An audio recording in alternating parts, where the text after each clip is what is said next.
Alright, let's see here. Fire Emblem Engage. Um, oh man, what is with my hair? Hey guys, it's me, Rodrigo. And of course, as always, Smokey the Smoke Detector. This is what happens when you don't ever look in the mirror. But we'll just have to live with it.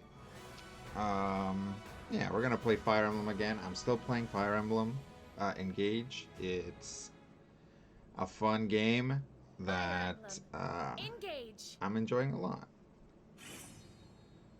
How do you get engaged without a ring? It needs to have a big diamond too. I've seen the US commercials. I don't know if you're aware of this, but this game has lots of rings with big jewels on them. So, like, I don't think, like, I absolutely 100% think it is on purpose that the game is called.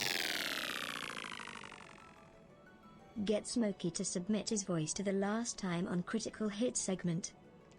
I should, yeah. Smokey. Smokey's a little shy. That's why he doesn't talk a lot during the show. But yeah, he can probably just record that. Anyway, yeah, it's not a coincidence that the Fire Emblem game with all the rings is called Engage, right? Like that's part of the thing. Does someone get engaged in the game? Sort of. But there's definitely a lot of engagement. I gotta look something up real quick.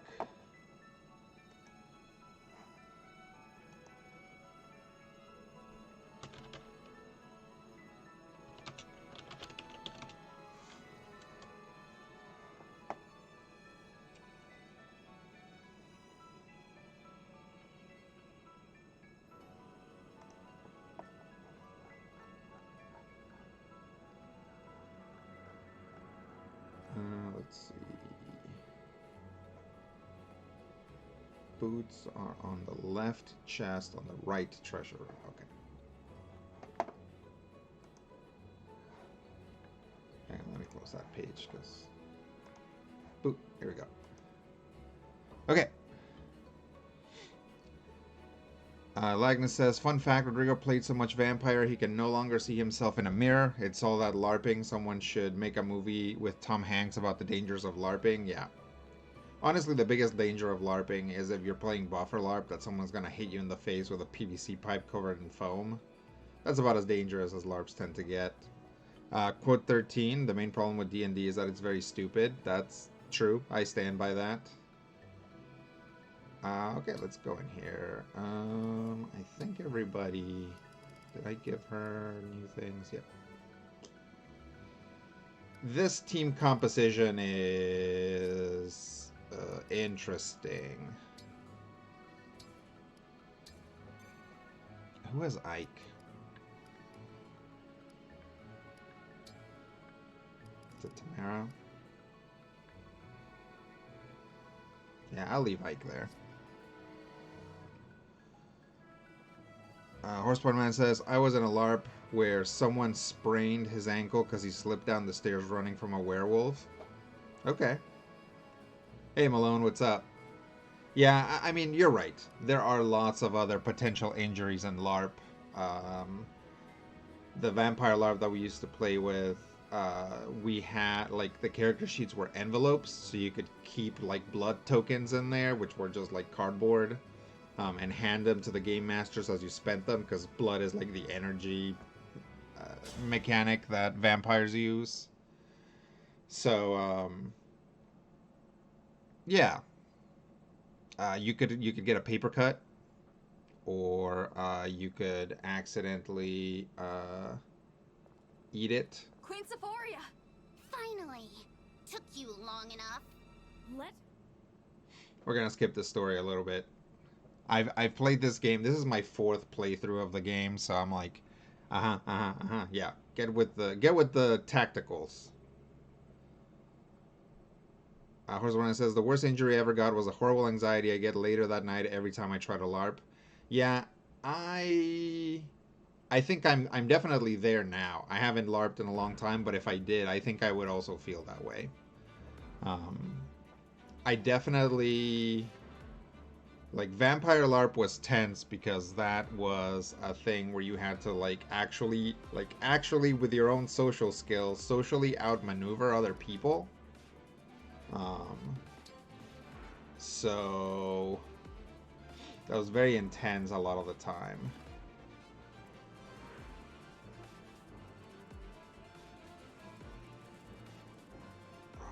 God, I just looked this up and I already forgot where the boots are.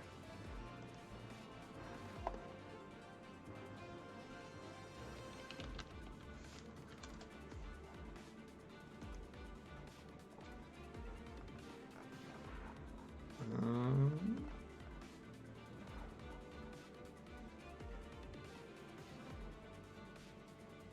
left chest, right treasure room. Okay. Left chest, right treasure room. I get confused because both the words left and right are in that statement. I like to say someone might record you casting Fireball and put it on YouTube. That's some major damage. Yeah. I have never LARPed. I have never played Vampire either. There might be a connection considering how things looked 25 years ago or so. I'm not sure what you mean. But yeah, the only LARP I've ever played is Vampire LARP. And it was fun. You know, I had a good time with it. Okay, how many deployment slots do I have? Weirdly, the problem that I'm kind of having with this... 1, 2, 3, 4, 5, 6. Wow. So the problem that I'm having with, like, this team is actually that... is like I know what I want everybody to be, but sometimes it takes a while to get there.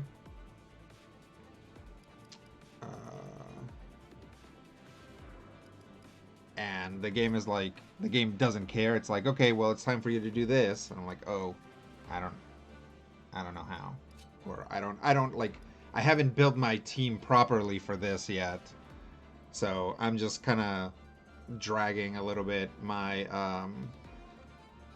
the reason why I keep playing Fire Emblem Engage over and over again is that there's a lot of customization, and it's not like when you think about character customization, you might think of like an action RPG where you can change your character's combat style of what they do, or like focus on one thing over another, change their costume, you know, change their gear and stuff. In Fire Emblem, you can do all that, but in Fire Emblem, it's more like your team is your character, right? All of these guys are your army. So not only can you decide who to put in, right? So it's like all of these guys that are grayed out are not going in. Greetings. Hasn't this emblem been fired yet? Not yet. We're still trying to fire it out of the cannon.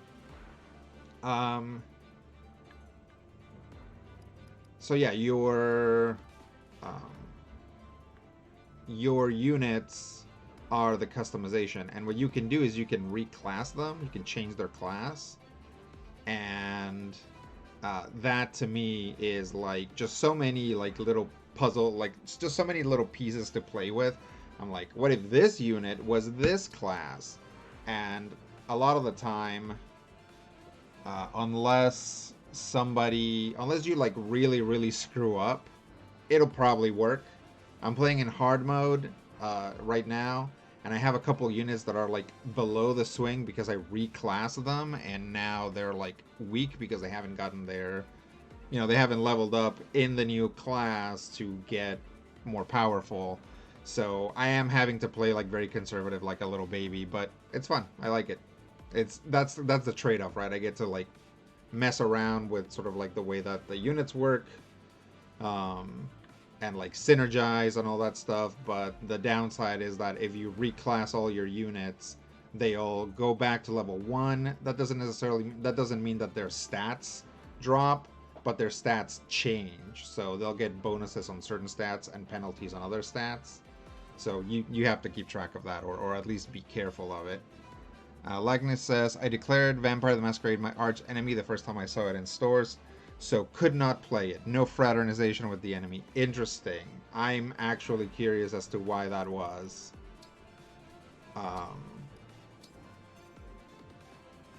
Because I don't know. Back in the 90s and 2000s, Vampire the Masquerade seemed pretty harmless.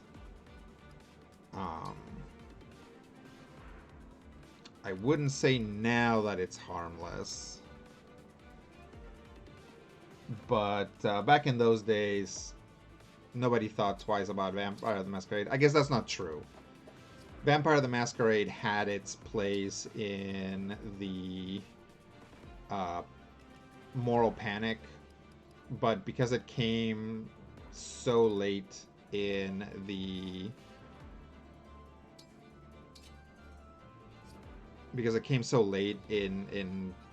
the you know, the time when like role-playing games were making a big splash again, there were only like, you know, with D&D, like people really freaked out and they were like burning, you know, players' handbooks and stuff. When Vampire the Masquerade came out, people were like, oh no, it's like that again, except now the kids are into like demonic stuff. And, you know, people would look at goths and be like, oh no, what are they going to do? And as it turns out, goths are pretty harmless. Like, if there's one group that I think is like actually pretty okay and generally not jerks, it's actually goths. Like, when I was in school, I hung out with some goths and they were like the most chill people. They were like more chill than potheads.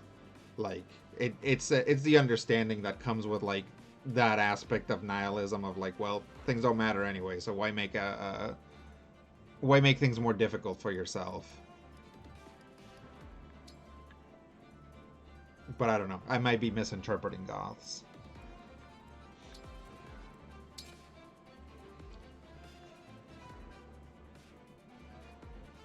Yeah. Okay. Let me move my troops around to make sure everybody can get to where they need to get. Okay. Tamara needs to be up front, and Mara needs to be up front. And what the game wants you to do is to sort of split into two groups and send one up this way, and then send the other one up this way, so that you can get to these treasures. But what I'm going to do is ignore this treasure room completely and just go for the treasure room in the right. And if you haven't played a Fire Emblem game before, what happens when there's treasures on the board is like thieves appear after like one or two turns, and they're like, hey, I'm gonna steal your treasure. And then you have to kill the thieves before they steal the treasure and leave. So you have some time. But what I'm gonna do is I'm just gonna go to the right, let the thief take the stuff on the left. If I have some sort of ability to catch up to them, I will, but otherwise it doesn't matter. Malone says, nobody cared at this point, too. We already had gangster rap and video games like Doom and Mortal Kombat. At that point, my goth buddies pretty much all played Vampire. Yeah. Yeah, Vampire, it's like the sort of moral panic that is like, oh, we need a story for tonight's news. Let's say, like, oh, these kids are playing this vampire game, right? And that's it. That's the story. Like, it's not like the D&D moral panic or the rock and roll moral panic where, like, people were actually, like, you know, threatening and dangerous. Like, for Dungeons and Dragons, people were like, yeah, all right. Say the word. Whatever you say, D&D. Engage.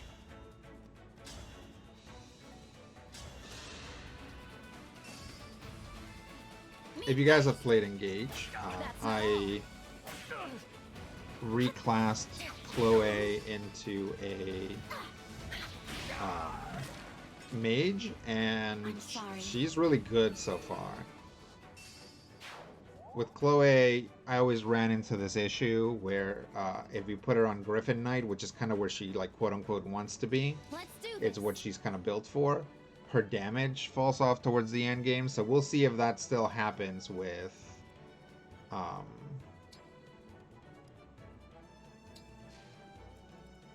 we'll see if that still happens with Mage, or Sage is what the class is called. All is set.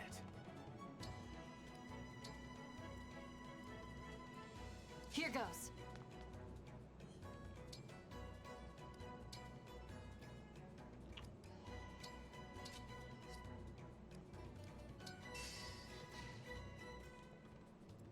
Of course.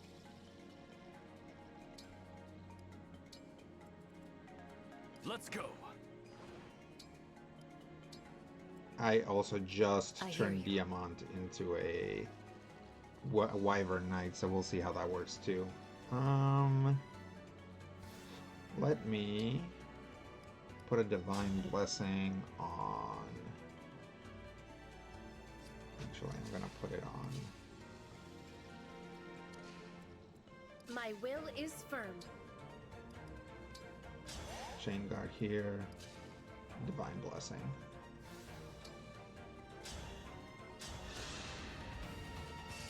Likeness says, for the most part, themes and system did not interest me at all. The mortal enemy has been a joke cultivated for over 30 years now, as most of my friends played it. I know what that's like. We've talked about it before, how, like, I don't know. I'm all set. I'll say that I'm not, like, super into... It's like Sandman, right? Like, Sandman's a great example. Like Neil Gaiman's Sandman. People will be like, oh, I love Sandman. It's, like, the best thing ever written. I didn't mean to do that. You got it. And I'll be like, yeah, it's okay. And people will be like, whoa, whoa, whoa, whoa, whoa. Whoa. What do you mean it's okay? It's the best. TM, R, etc. And I'm like, it's pretty good. And they're like, what do you mean it's pretty good? It's the best.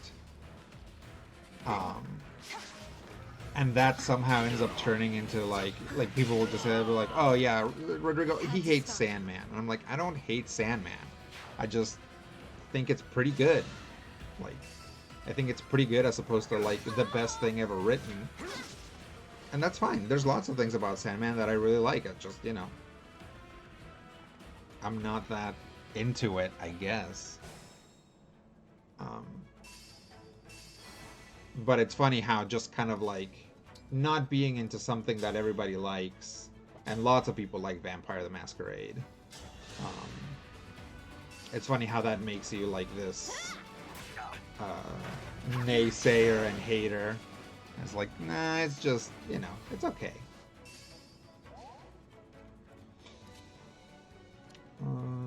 Let me move a wizard into position.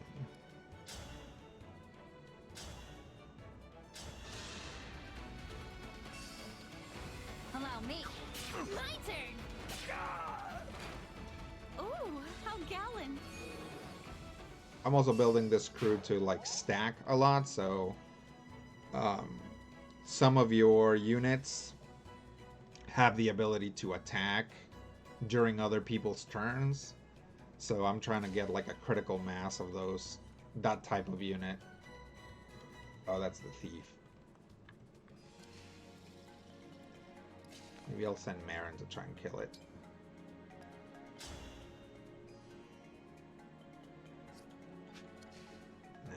Nah.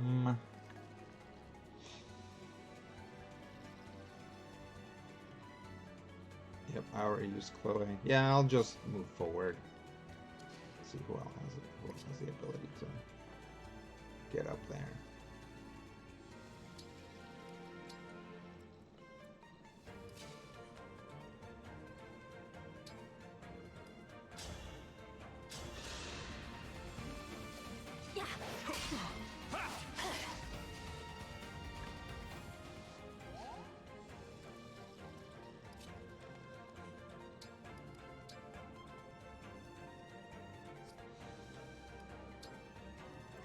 So I'm using Zelkov in this map. Zelkov is cool, but he has this issue. Is like if you look at the characters that I already use, they're grayed out. And Zelkov, like, dresses entirely in black and his hair's black. So he always looks like I already used them. So I keep, like... I won't forget to move them because the game doesn't prompt you to go to another turn until you've moved all your units anyway. But I just think it's funny because I keep kind of forgetting about him. Put Panhead over here. Move Tamara.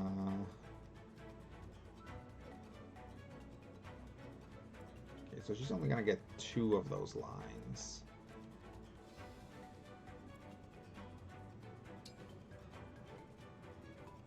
What?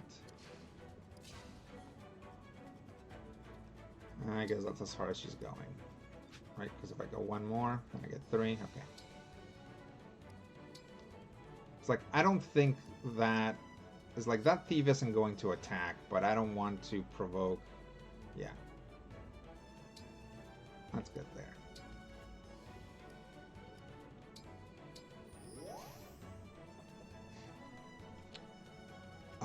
Lagna says, I need to get ready for bed. I shall see if I return once it's done. Okay. Let's have a good night.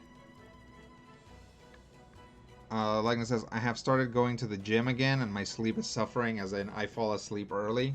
Interesting. I definitely have a lot of issues with sleep.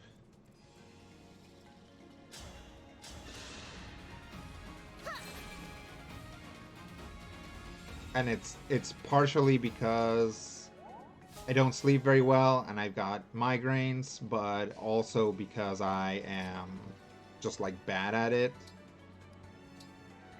Like if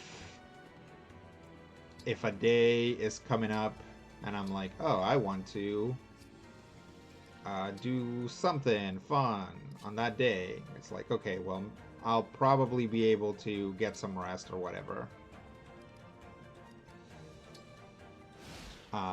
If it's just like a regular work day and I'm like, oh, I gotta work, like, I will stay up really late. It's like by staying up, I'm like putting off the day, and it's like, that's not how time works.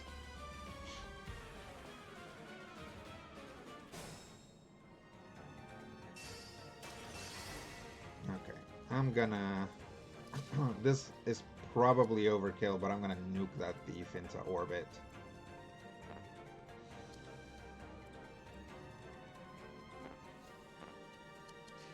Oh.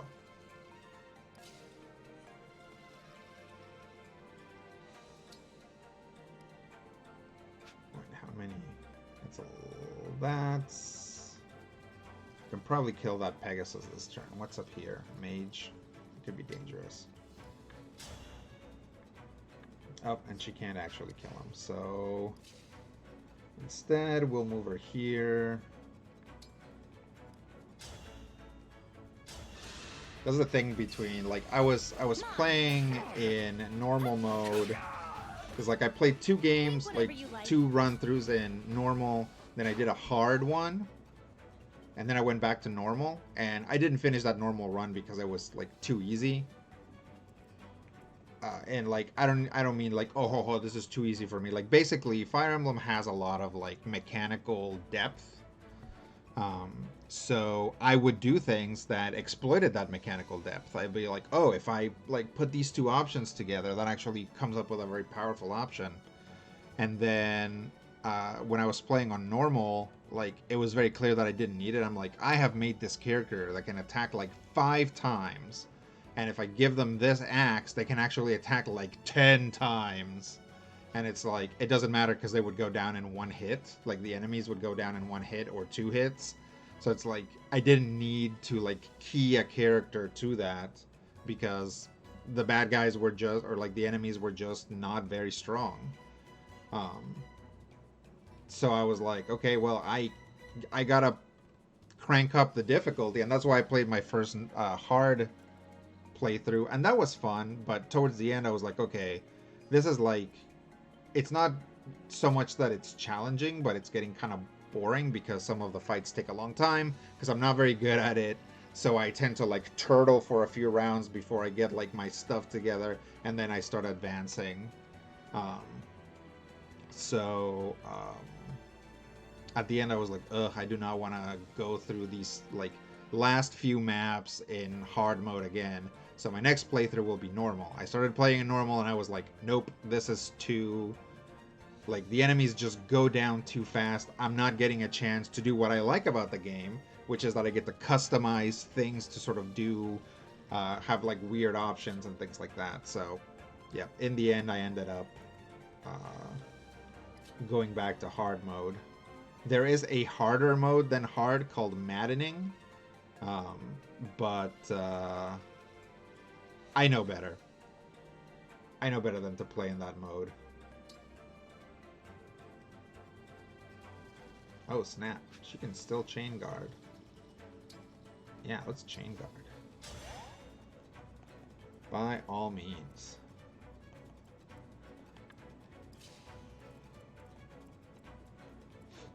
And then Chloe is going to try to obliterate this Pegasus.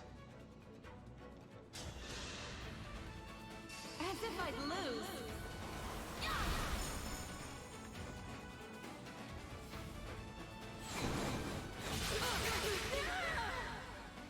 Simple enough. And then I should be able to get Boucheron over here on this side. What items does he have?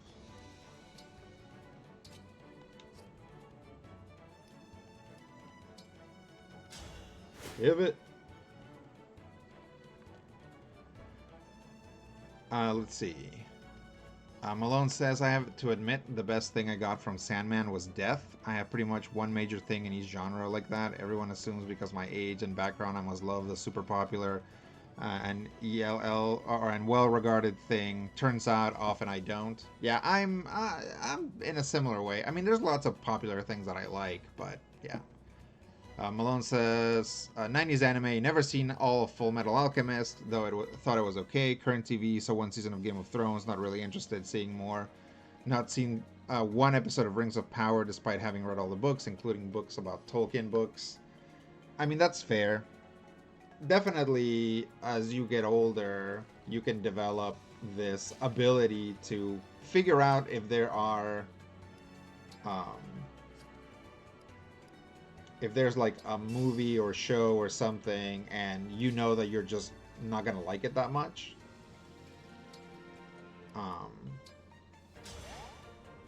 it makes life a lot easier where you can just be like, yeah, I'm not going to enjoy watching this or whatever, and you just like get him. Nice. Okay, we don't have to worry about the thief on this side anymore.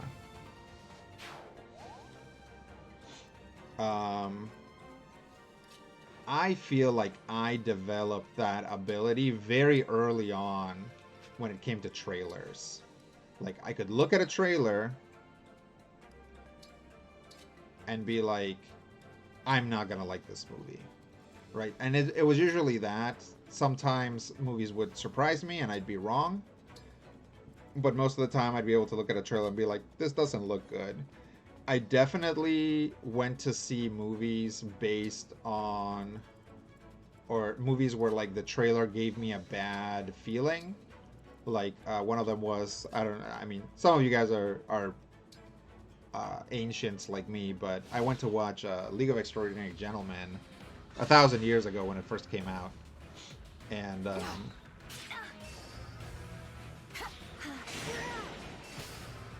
hate to be that guy. Yeah, so I saw the commercials, I saw the trailers and stuff, and I was like, this does not look good. Like, this really doesn't look good. And I was like, but I liked the first volume of League of Extraordinary Gentlemen, so I kind of want to go watch this. And I went and I watched it, and it wasn't very good. So it's one of those things that like taught me to just like trust my instincts. Watch out. Oh snap, that dragon just saved that lady. So yeah, definitely, I mean, some people are very susceptible to trailers. Some people are not. Some people Um, this guy has like a killer lance. How close can I get to him? Not close enough. Oh, there's still a guy over here. Okay. He can't throw a killer lance, so I should attack him at range. And I think what I'll do is attack him with fail not.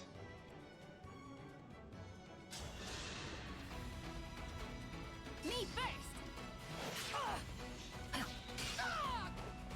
Malone says, yeah, if mainstream blockbuster type thing with trailers I can just tell, or just have complete apathy about the biggest, most hype thing because I already did enough of it 20 years ago, like Tolkien. I mean, that's the thing is, like, Rings of Power, I could tell, right? I watched it. I like, actually went through and watched it. And it wasn't terrible, but it wasn't great. Like, a lot of the decisions they made, like, I've never read the Silmarillion, but, like, I kind of had to make myself finish the season. And it's like, Rings of Power is a meditation on, like, what are you trying to make a mystery and why, right? Like, spoiler alert for Rings of Power. This guy falls from the sky. That's not a spoiler. That happens in the first episode. I'll help. But Had to stop you. you're like, oh, this must be Gandalf. And then they're like, maybe he's not Gandalf. Maybe he's Sauron. And it's like, oh. And, like, if you've read the books, I mean, you can get thrown off by reading the books, too. Because, like, a lot of people who read the books, they're like, well, that's obviously not Sauron. Because in the book, in the Silmarillion, we know that Sauron's already been kicking around.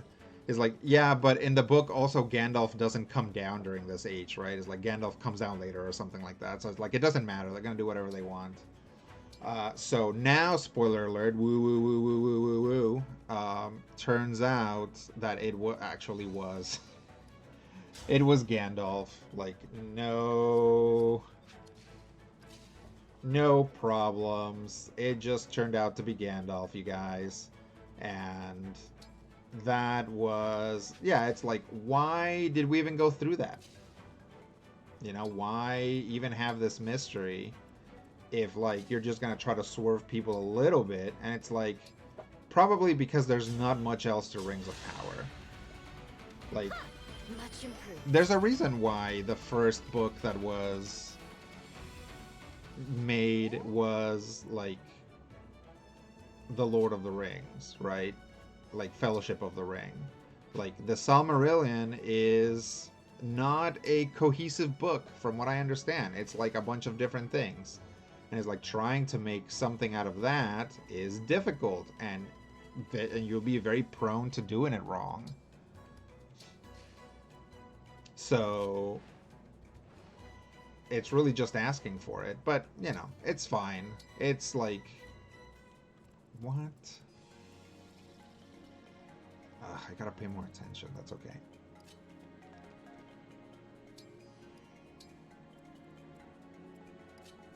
These guys are bringing up the rear because I'm not particularly trying to level them up. I love Panette, but I've used Panette in like 2 different playthroughs, and she rules. She's like just such a strong unit. But I'm specifically trying to not use her in this playthrough so I can, you know, play with some other stuff. Because, like, otherwise I just have the same team that I had at the beginning, which is like Panette, Rosado, Lapis. So I'm like specifically trying to use Diamant instead of Lapis, and specifically trying to like use Marin more. I've used Marin before too, but only once.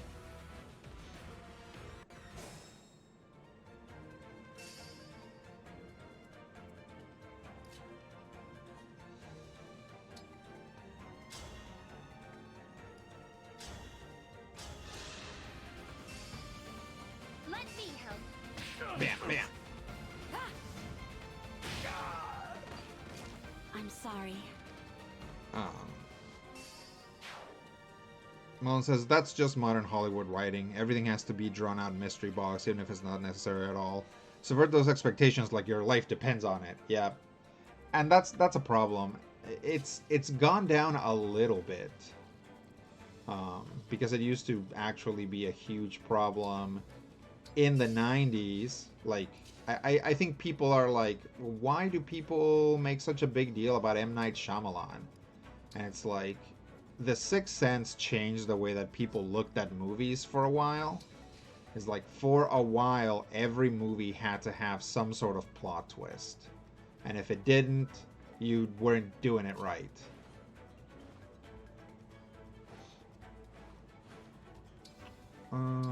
Let's just go with what kind of knife does it have? Oh, that's good. I don't think that knife is a throwing knife, so I can switch to a sword. It's like, you know, when you think about all the movies that came out around that time, like Memento, there's a lot of like smaller movies that came out, and they're all like, oh, there's a twist. But also, it's like, yeah, like The Matrix has like a funky twist, right? And it's like, that's just what was happening at the time. It's like, people, like, if you were making a movie, it damn well better have a twist, otherwise you're doing it wrong.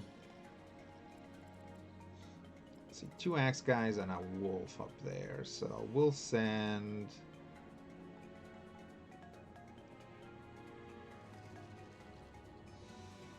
Where's Marin? Oh, I already moved over here. That's okay. We'll send those Boucheron, Diamant, and Marin to get those treasures, while everybody else moves somewhere else.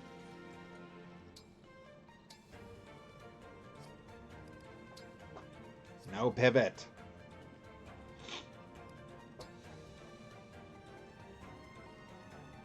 So yeah, you know, like back in the, like in 1999, like was like an explosive year for movies. Like a lot of movies that are considered like super classics came out in 1999. And we are still sort of dealing with the 1999 movie boom. We're still like learning that actually we don't have to do certain things that were done in 1999. That's not like a movie thing, it's a 99 movie thing.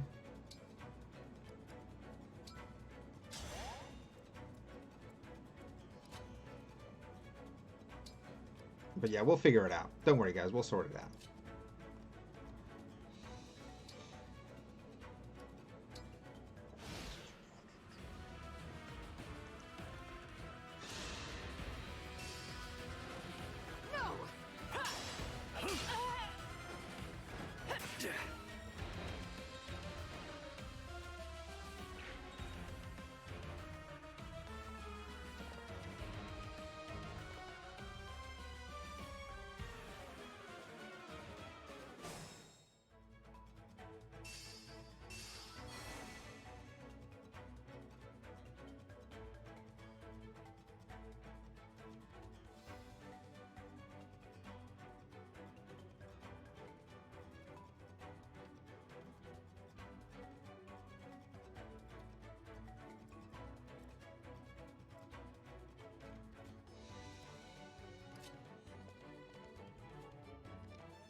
Come on! Remember this.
Sorry about that, guys.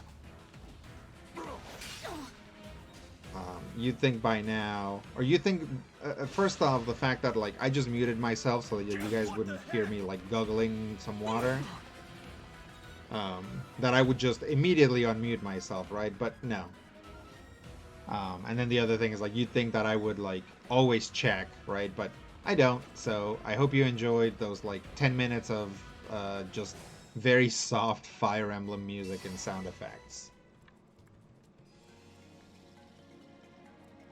Who was I sending? Was I sending a healer with these guys? I guess I'll send Ivy. She has a... well... he definitely needs it. Thank you.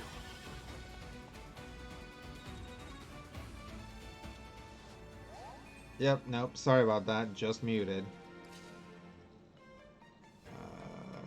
We can break this guy with a sword.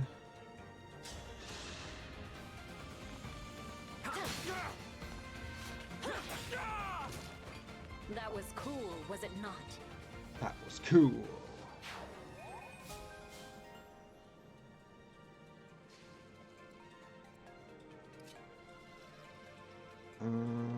So I need to make sure that Ivy doesn't get killed.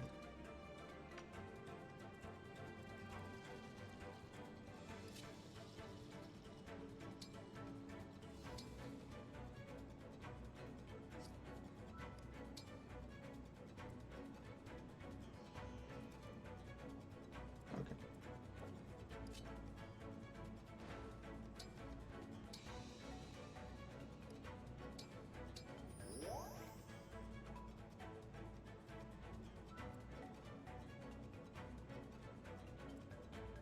Here until the end. Might as well use this thing that gives me... oh, this guy can actually attack at range. Never mind.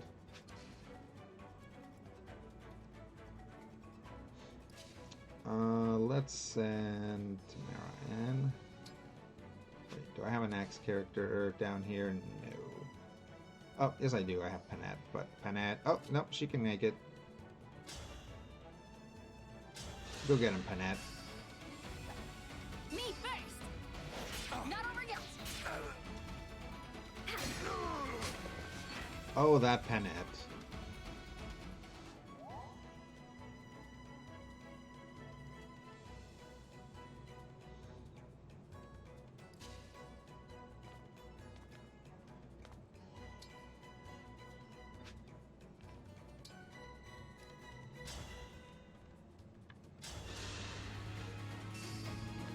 I'll help! You're ornery. Thanks for the assist.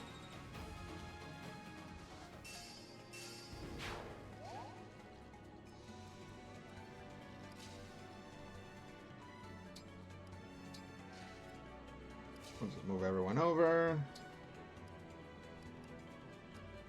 Chain guard, because why not?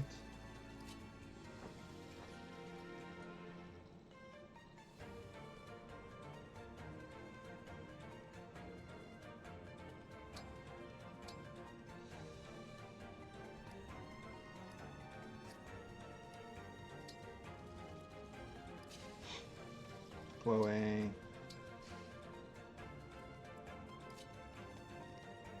Citrine. And Zelkov.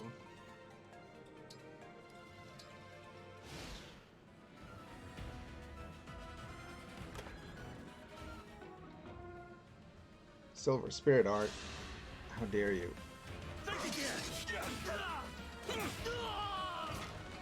I hope you find peace.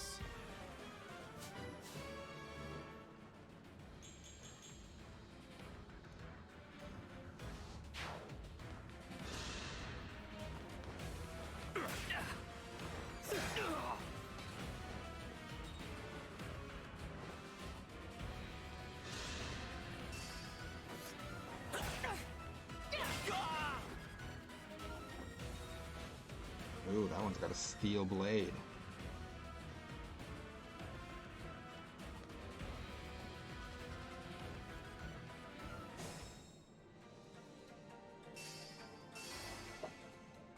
Alright, let me see if I can get Chloe her...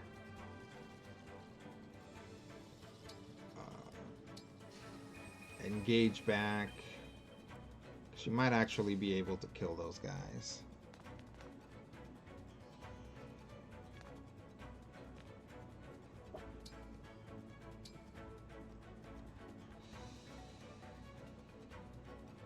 Pavlov's moving.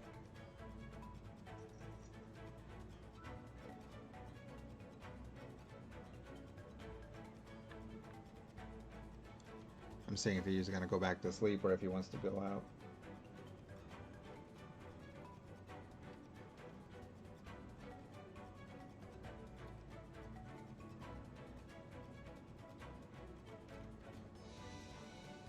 He's thinking about it.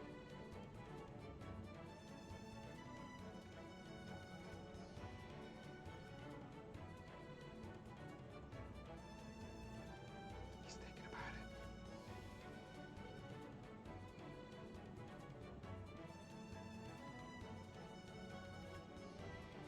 Oh, I think he's going back to sleep. Okay. Emblem Engage.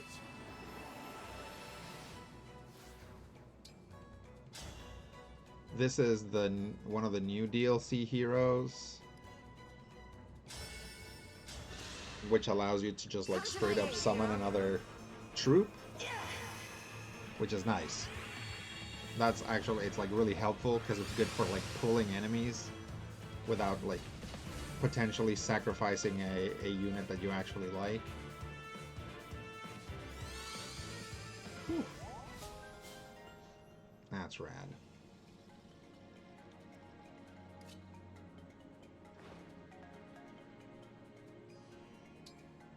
Oh, never mind. Pavlov is actually up. I'll be back. I gotta take him out.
All right, good news, everyone. Pavlov went to the bathroom without a hitch.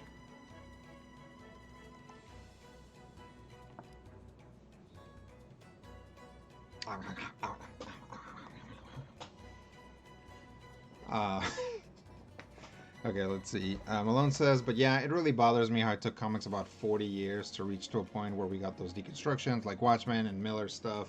These movies start with them, which would be fine if they trusted everyone. If they trusted everyone knows these superheroes well enough already. That is, if they didn't insist doing the origin story every single time, which is supposed to be the entry-level stuff. So which one is it? Malone said, and he says, do we need to introduce these characters and concepts from the beginning? Are we at the point where we can start to take them apart? Really hard to be at both at the same time. Yeah, the issue there is that, you know, when superheroes made their first splash, it was like the 40s, right? Like the 30s. So we can't dial time back. Did this thing? Ugh. Can't believe I'm gonna waste a time crystal round just because I got turned around. Yeah, we can't turn back time on this stuff, right? So superheroes exist and have existed this whole time, and there's, you know, we can't make it so that it's like when people go and watch a movie like you know, Thor. It's like Thor has stuff in it that like people are going to recognize from comic books, from TV, from movies. And if it's just like a straight thing, they might be weird about it. You know, that's just how it is. Unfortunately. My turn? Let's give this guy an item.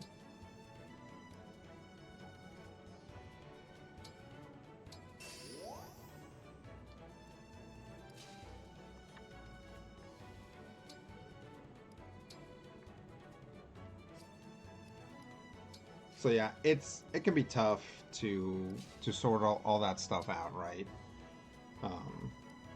Because it's like, yeah, you don't want to start at the beginning every time, but starting in the middle feels weird, right? So sometimes you start at the beginning and people are like, God, not another like origin story, or you don't have an origin story like Spider-Man and it leaves the character kind of directionless and wanting for something like that, right? It's like, that's why in Marvel, like, Spider-Man just feels like Tony Stark's sidekick, because he kind of is, and because there's kind of not much else to Spider-Man. Unfortunately, you know, we hadn't spent that time with him prior to his movies, so we kind of didn't know what his deal was. And then they give him a deal, but they can't contradict what's already happened in the movies. So like Iron Man just plays this huge role in Spider-Man's movies, and it's like, yeah, but why? You know, I don't know. That might be just a ramble, but I do think that like Tom Holland is like an excellent Peter Parker and Spider-Man, which is like I have said in the past that they gave us the best Spider-Man with the worst Spider-Man movies, because I think that they're not like terrible, but I do think that like most of the MCU Spider-Man movies are like so-so. And part of that is because it's like, who the heck is Spider-Man? Why is any of this happening, right? I don't know. I owe you one.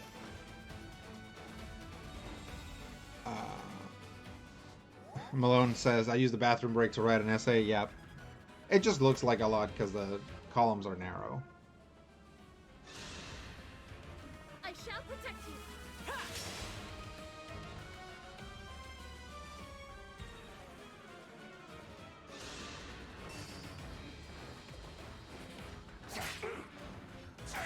This is my fabrication guy. I've been calling them dupes. So yeah, that was that guy attacking my dupe. Okay. Bit of trouble here.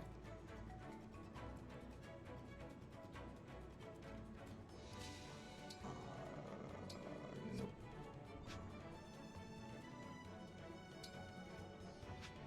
See if Ivy can just destroy... What? Oh, yeah. No.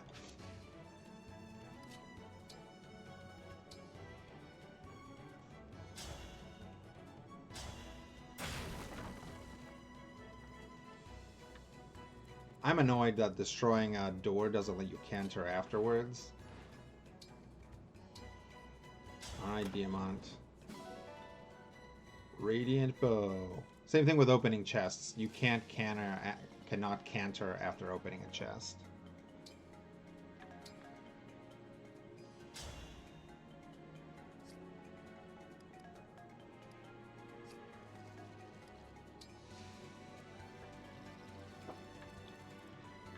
Okay, let me see if there's a way for Chloe to hit that other thief. I think I'd have to be pretty far this way.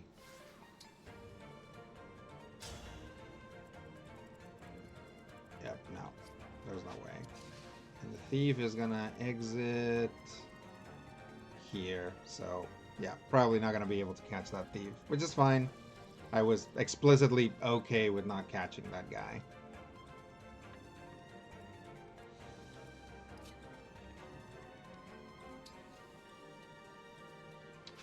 Let's see.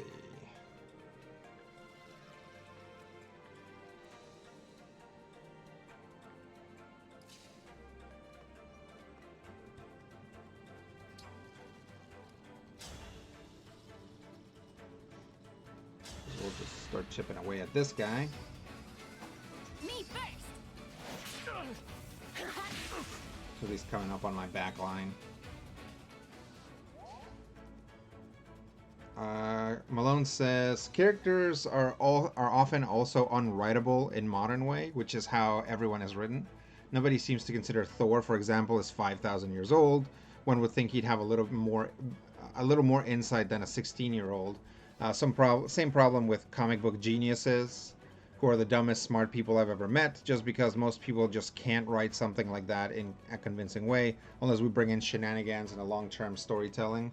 Yeah, so I think what you're talking about here is an issue that we actually talked about on the Major Spoilers podcast yesterday, which is that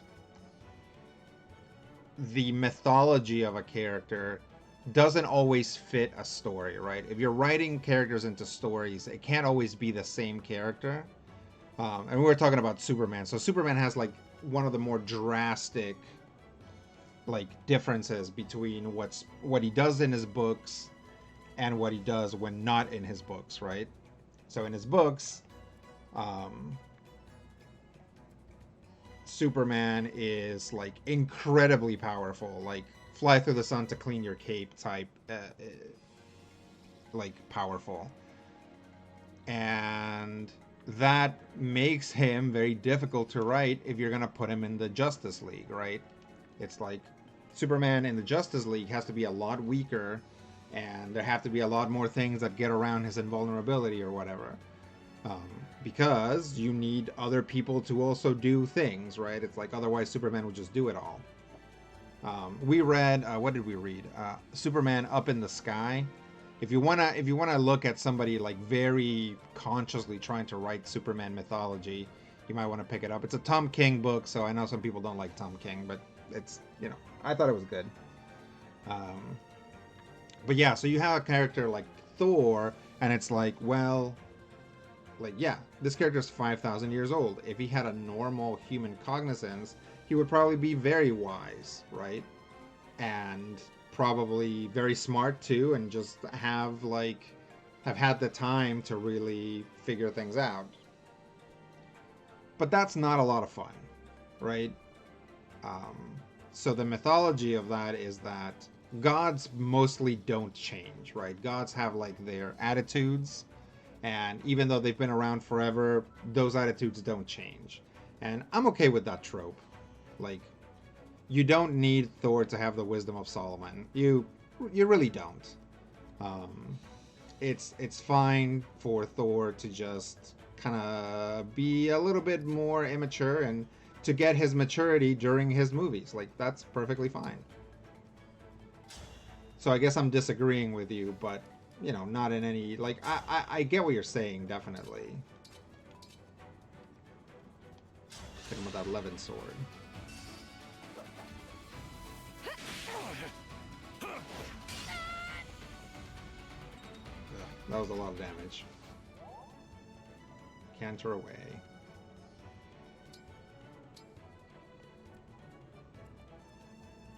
Awaiting orders.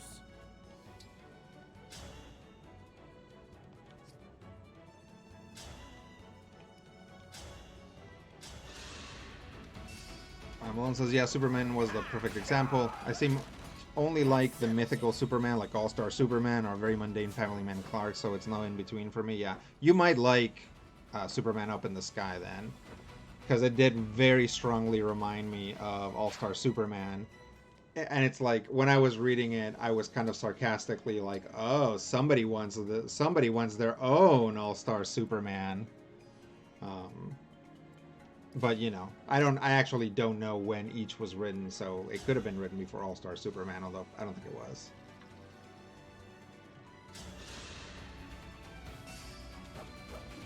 Allow me. Seriously? That's a little speck of damage there.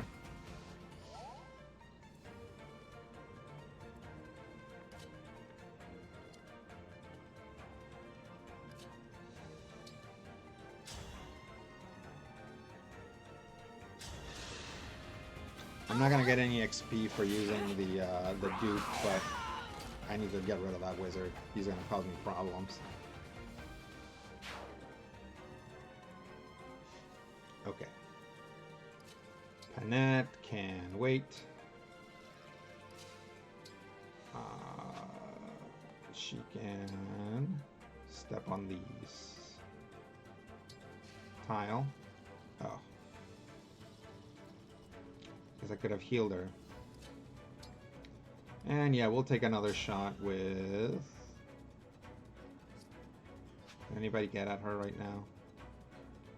Okay. We'll take another shot with Alir. AKA Divine One, which is what I call her, because everybody calls her Divine One. Dream well.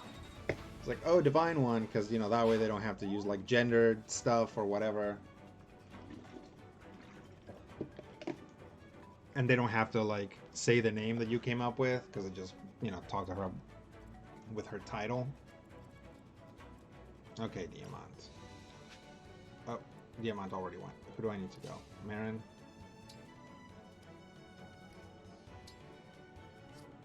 Okay, Marin can wait. Oh, Zelkov.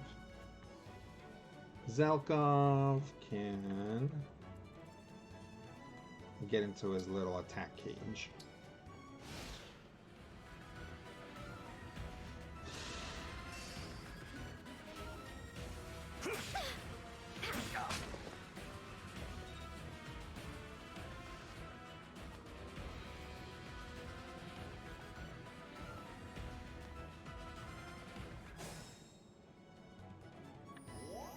This little corridor is not a bad place to wait things out, especially having the, like, power-up spots here. Let's see. How far away are these guys?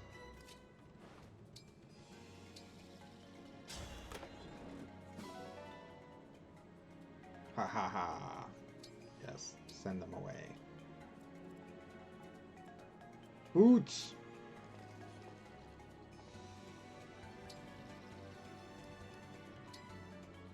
Pivot. Whoop. I will leave Ivy up here with Diamant in case he gets into trouble. But he should be okay.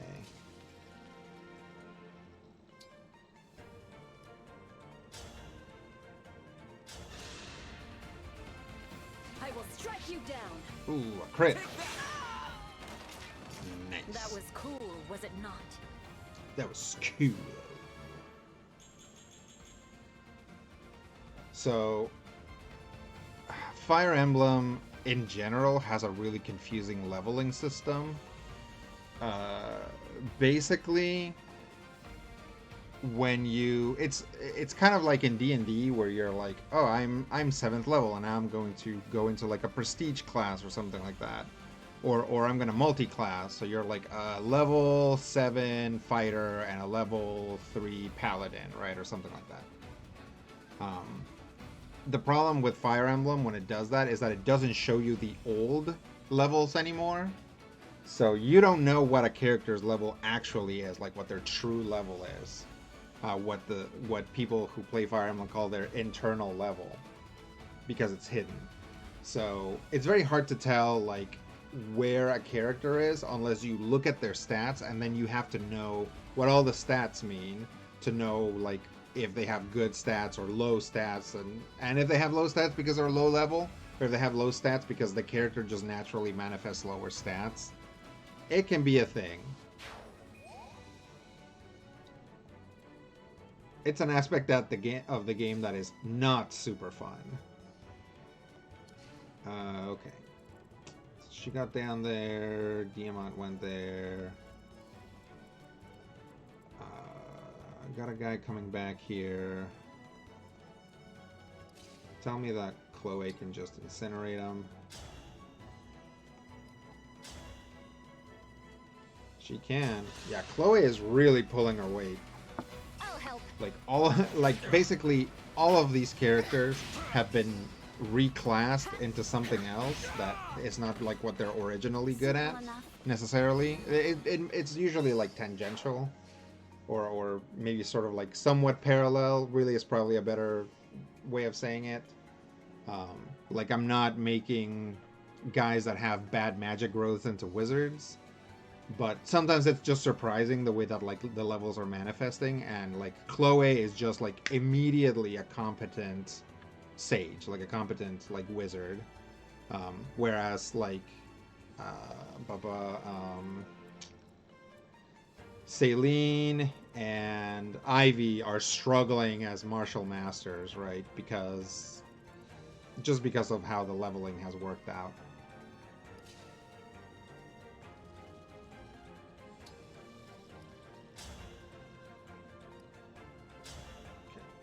Should be able to finish him off here. I'll go first. Me too.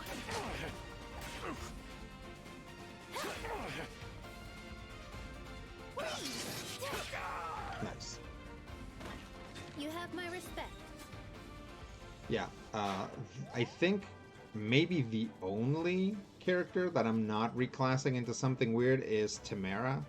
Just because I've used her in one playthrough and I like the way she played, and I'm like, well, I'd like to play with this archetype a little bit more. So I'm not changing her. I'm not making any hard rules about why some people get changed and some people don't. I'm just, kind of being like, okay, I don't want this character to change, so I'll just keep him on the track they're on. Mullen says, I don't even disagree that much. I'm fine with gods having a domain and locked character traits because no one likes flawless characters, and it's usually more fun that way, at least long term. But I do believe there's a way to do both at the same time with even small little things, like a few lines of dialogue every now and then, or an unexpected small action to remind, oh, that character is also that. That's fair. Yeah, definitely.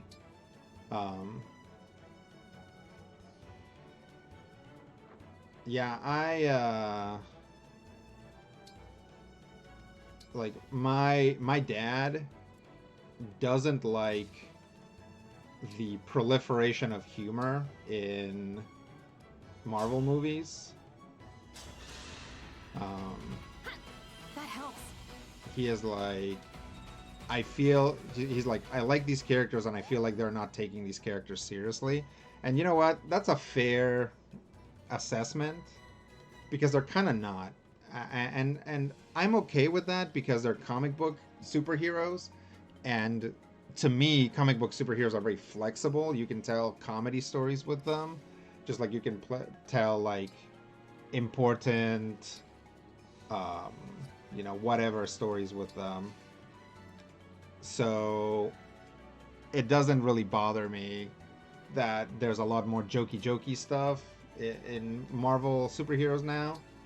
Um, but I totally understand why my dad Fine feels that by way. me.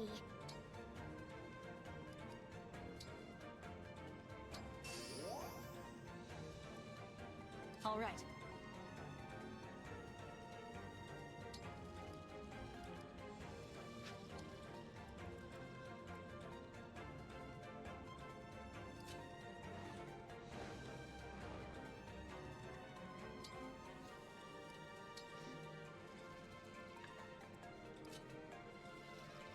Yeah, we don't need to go that far.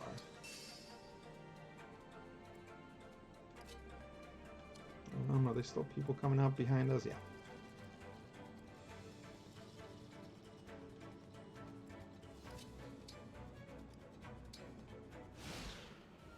We'll see if Marin can just kill them from her little cage.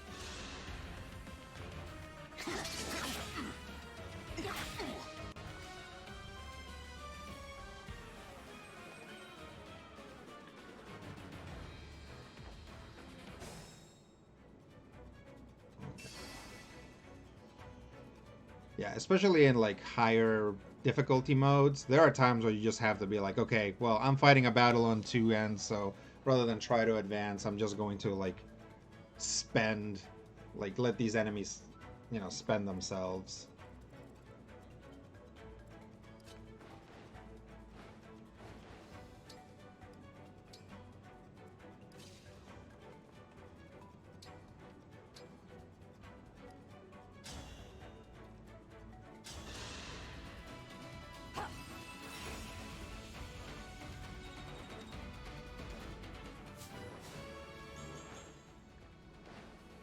Alan says, I mostly agree with your dad. These are not the characters they were meant to be, but they are a modern take of how people mostly see them today. It's up to each one to decide what to prefer. I guess, but when you say meant to be, what do you mean? Like, not the characters that were meant to be at the beginning of the MCU, or not the characters that were meant to be when they were created? Because when they were created, the characters they were meant to be was like literally anything slapped onto a comic book page that will get you like 10 cents. Like, that's what these characters were originally. And if back then, like, part of the issue is that, funnies, like, funny comics have been around forever, and Marvel didn't want to get into that. They wanted to basically be like the pulps, or timely, or whatever, right? Same thing with, like, Detective Comics. So, all of these, like, these characters are just, like, rehashings of like older tropes trying to sell comics, right? So does Thor in his original incarnation, is he supposed to be grand and amazing? I think so. He's, a serious character, but also, does he have much of a personality in those things? Not really. I mean, if he does, you know it from like a giant text box rather than from anything he's doing. Sigurd says, the main problem I had for ages with any superheroes was that Batman was Adam West, Superman was Christopher Reeve, and they had years of people telling me I was wrong because I hadn't read the comic books. Yes, I'm old.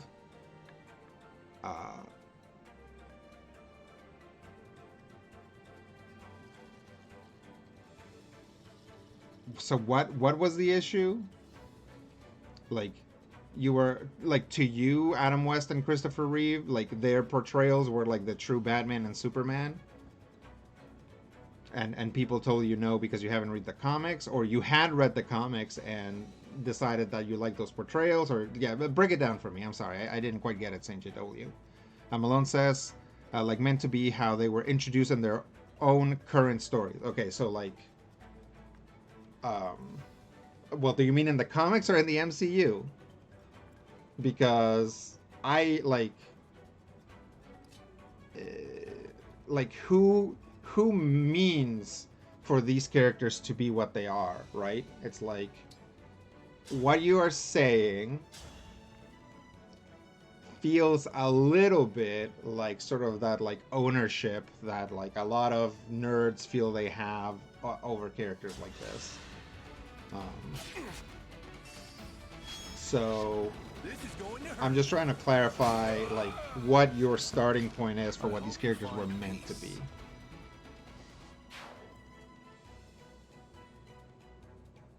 And yeah, that's a good place for him. Well, he'll just wait there. Okay, so the away team is back, so they're able to handle the back line, so I can concentrate on the front line here. Let's... Who can get to Tamara? What I'm gonna try to do is I'm gonna try to get fancy here and see if I can feed Tamara some kills.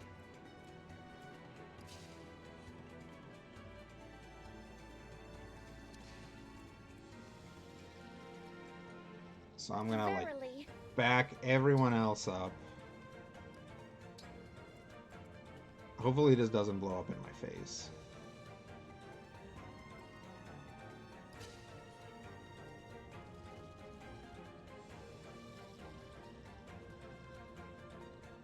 Okay, so this is the spot here. I don't think Ike boosts her damage. So we'll just keep her. We won't have her engage.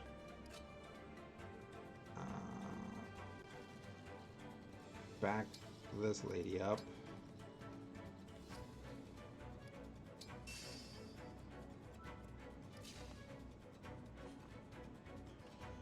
Okay. Use bonded shield, and hopefully this will work.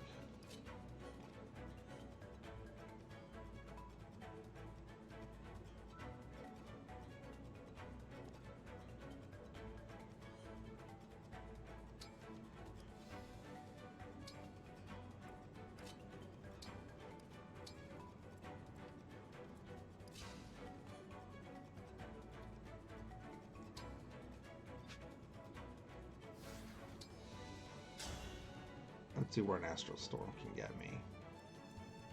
Not much here. We'll save it for later.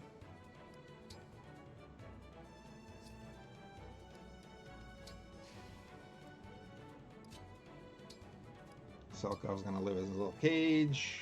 Marin will just wait for the attack. We'll throw up a shield gambit. Weapon sync is actually really strong. It's a really strong ability if you put them on a character that has the same ability that uses the same weapon as one of the three houses lords. Weapon sync is probably a lot stronger if you inherit it, or if you have a character inherit it. I won't allow it. Oh, I should have given her a javelin. Yeah, because the only one attack is going to be a melee attack. Maybe two. Oh, yep, I guess this one too. So that's good. She gets a hit in on like everybody. So yeah, what I just did is I used an ability called Bonded Shield. You have to have Lucina, and you have to be engaged, but basically what it does is it like completely negates the first hit that an enemy might get in. So that's if you can position your characters properly, it's a good way to we'll put her here. Here. If you position your characters properly, you can actually just take a bunch of hits, not take any damage, and if the unit you're using is strong enough, you might get a bunch of kills on enemy turn. I had to stop you. It's mostly what I subscribed to according to Vibes back in 2008 or to 2015 or so. Okay. It's fine to deviate from that, especially now when the first story is over, but current thing is really a different thing, even if some of the characters are supposed to be the same. It's just a shift in writing style and attitude towards the stories. Yeah, totally. Absolutely 100%. I get that. And that is like the most natural thing that happens to comics all the time, right? Like that is just something that like comics do all the time, and people are starting to just now begin to experience that with the MCU. Like in the past, like we could be talking about like a character, like a superhero's comic book right now, right? It's like, yeah, well, the writing was a lot more serious. It had some humor or whatever, but now it's just like full on jokey, right? It's like you could be comparing two different runs of Deadpool, Please forgive me. the comic, right?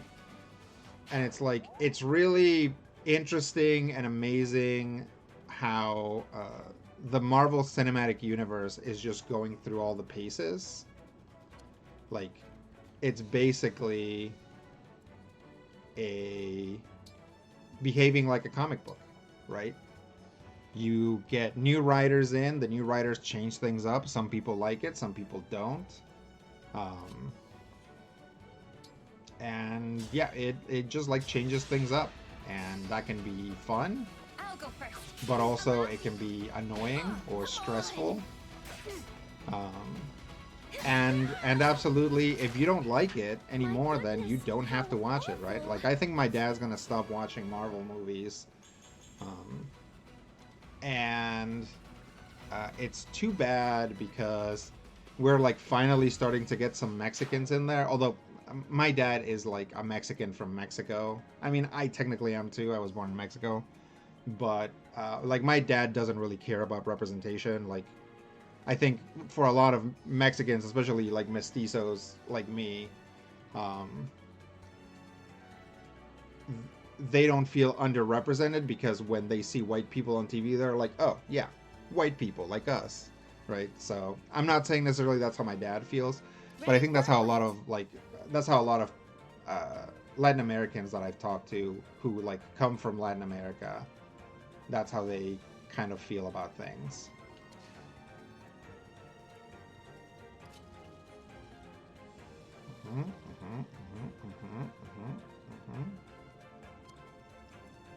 Yeah, this bonded shield strategy works a lot better with Pennet than it does with Tamara, but I want to do it with Tamara because I want to level up Tamara.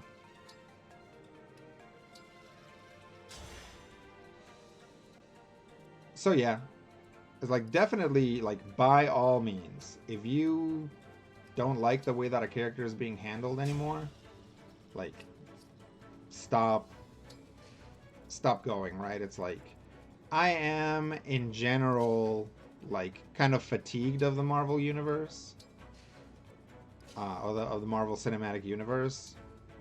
I don't know how long it's gonna last, but like I'm not like super interested in anything that's happening. I did want to go see Quantumania just because I've liked the I've liked the Ant-Man movies, and if you look at the like reviews and scores, I've liked the Ant-Man movies much more than the average person or the average critic. Like, I actually like them a lot.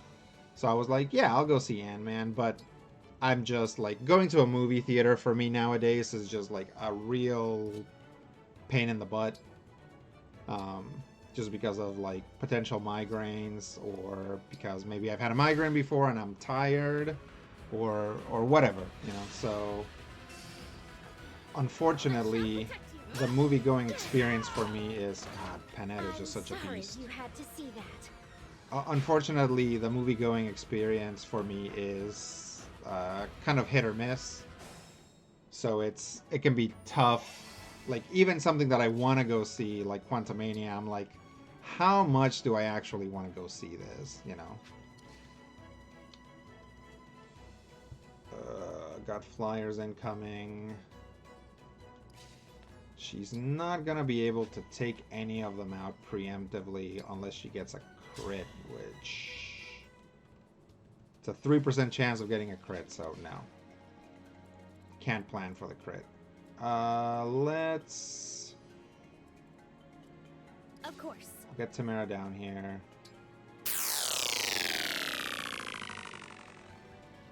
Are we fighting in Venice? This does kind of look like Venice, right? This is actually Solm. This character here is Tamara. She's the princess of Solm.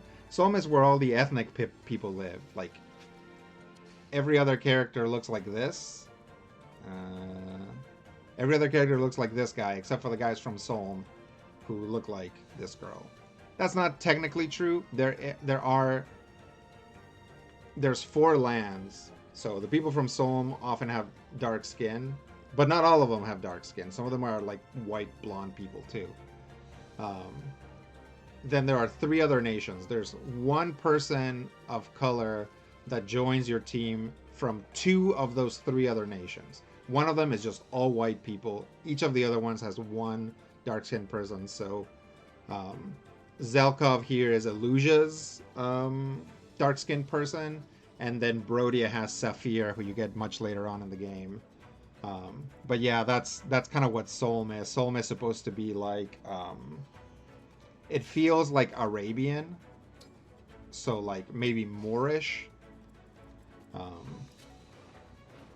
But yeah, obviously all that architecture, you know, it's kind of the same.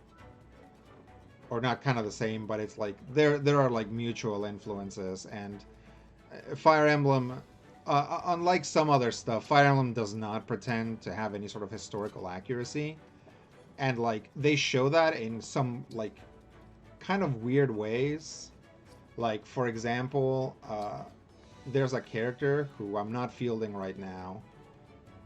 And one of her deals is that she is an author. And she wants to be an author. Let's see what kind of weapons these guys have on them. Hammer. Steel axe. Steel sword. Okay. She wants to be an author. And so... like, she's always writing books. And actually, she has written books.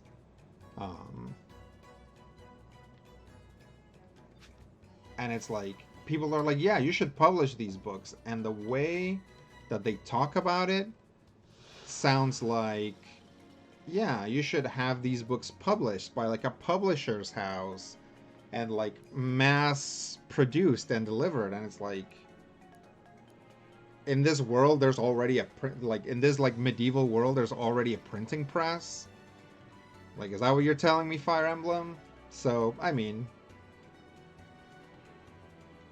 it's you know, it's okay. Like, I'm not like, no, it has to be completely historically accurate, otherwise I hate it. But it's funny that where the liberties come in. Yep, let's do a Silver Lands. Hopefully we can do some damage, and we'll do Bonded Shield. And everybody else will wait. Ivy will finally hoof it all the way back to where our team is.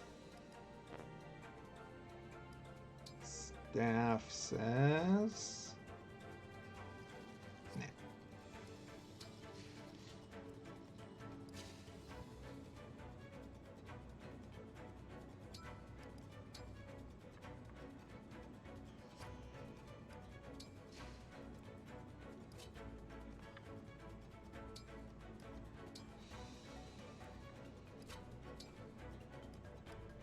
items. Yep, she'll just keep that silver axe.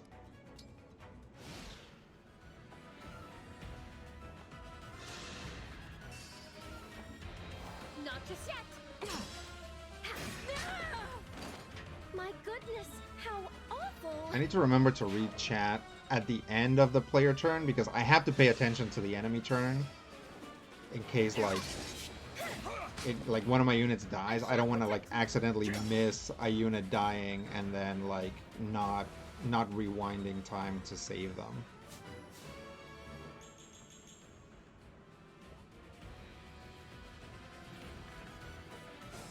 Okay. All right, so Malone says, I watch them when they come out on a streaming service or if someone asks if I want to go with them, but yeah, mostly indifferent at this point.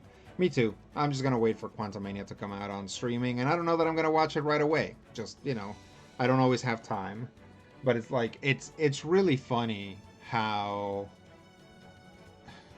like, you know, Iron Man came out in 2008, and it was like a must-watch movie. Like, you couldn't not have seen it. Your friends would treat you like an absolute pariah, right? All the way to now where, like, you know, you talk to like people who are even into superhero movies and they're like, oh yeah, I never saw the second Guardians of the Galaxy, right? And it's like, yeah, you know, some people didn't see that one. Like, some people didn't see Shang-Chi. Some people didn't see like Love and Thunder because they heard that it was like too yuck funny and they weren't interested in that. It's like, it's gotten to the, like, it used to be that you couldn't skip a Marvel movie. Now it's gotten to the point where you kind of have to skip some Marvel movies if you want to like retain your love of the franchise, because otherwise it's gonna like piss you off. Skippy says, that feels, I don't know, very Japanese. I'm glad the melanin means you get Venice. Gutenberg is eternal among all realms. Yeah, and I'm fine with that. One of, like, something that is, I feel, is a big fallacy is this idea that technology can only have advanced down a very specific, like, down the way that it did with us, right? Or with the current world. But in fact, technology could be very different now if different people had the opportunity to change it. Ooh, that was everybody. Man, All flowers eventually wilt. that was a rat attack. I'm gonna save that.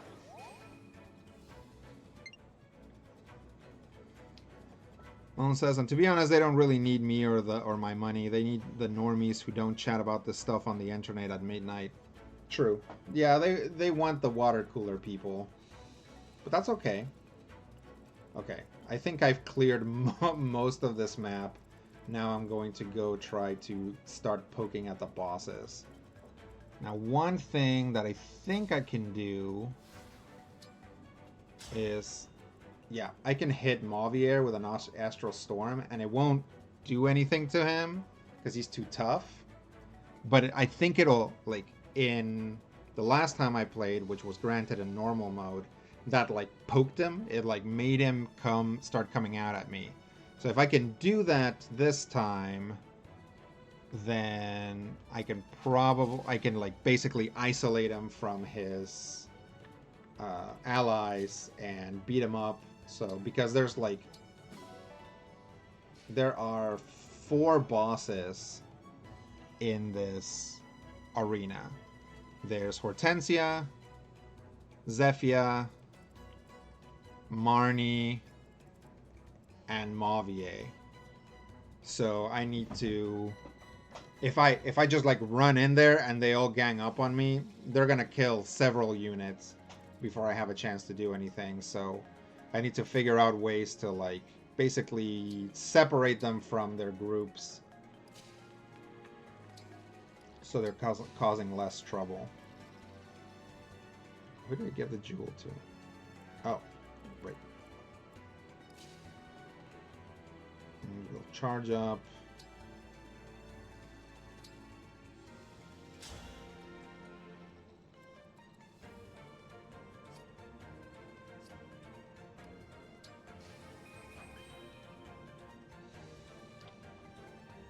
Let's see. Love the girl who kills a whole flying horse like she's got a Makwa Weedle. Yep. Bows just like delete enemy units. Like they deal, I want to say they deal something like triple damage to flyers. This is why I only have 2 flyers right now. Like, flyers are very powerful because they can, like, they're not held by, um, like, they don't care about terrain. So a flyer, like, right now, this guy is, like, flying over some water, right? In a place where, like, other units can't go. Like, cannot go. No, and because of that, he could, like, cross over and attack over here if there were enemies there, right? Or potentially stay in a safe spot that they can't access and attack at range from there. So flyers are very strong. And because flyers are so strong, archers deal a cajillion damage to them. Which is why I have at least 1 archer in my team and only 2 flyers. If flyers weren't checked so hard, most teams of people that you see would probably have more flyers. And some people risk it anyway because archers are common but not the most common troops. But you will see, like, you'll see people playing, like, you know, influencers online playing, and they will, like, they'll have a lot of flyers, and you'll see them, like, hug a wall and, like, just, like, try to get around an archer's range until they can get a non-flyer in to kill the archer. So it's pretty fun. It's a good balance. Like, any time that you accidentally leave one of your flyers in the range of an archer, like, the computer doesn't even care. Like, the computer will, like, forego all other potential targets to go kill that flyer. So it's kind of funny. Let me keep her here. We'll drop 1.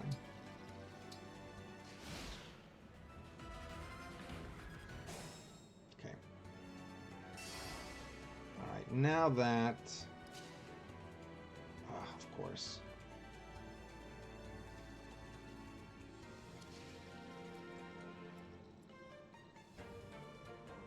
Hasn't learned it.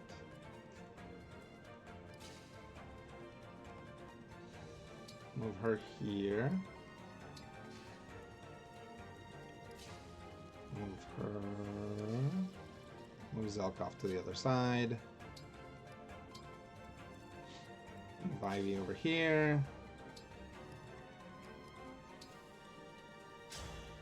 Anybody need a heal? No.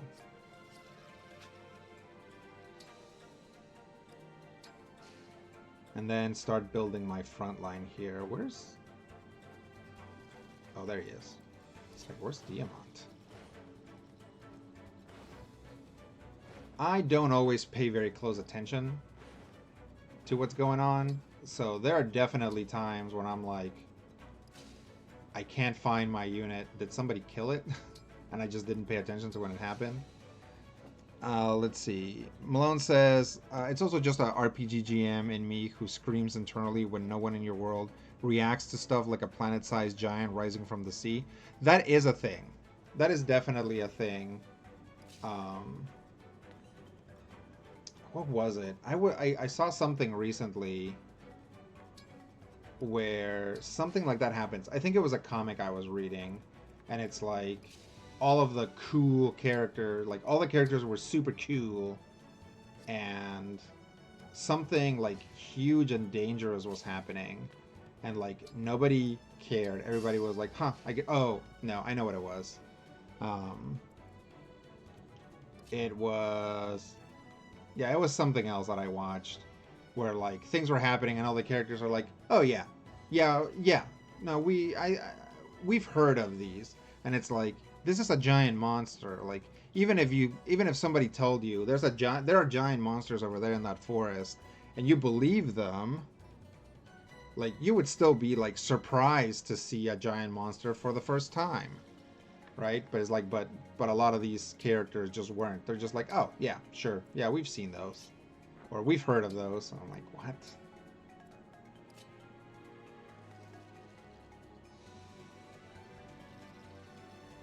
Where did I put Chloe?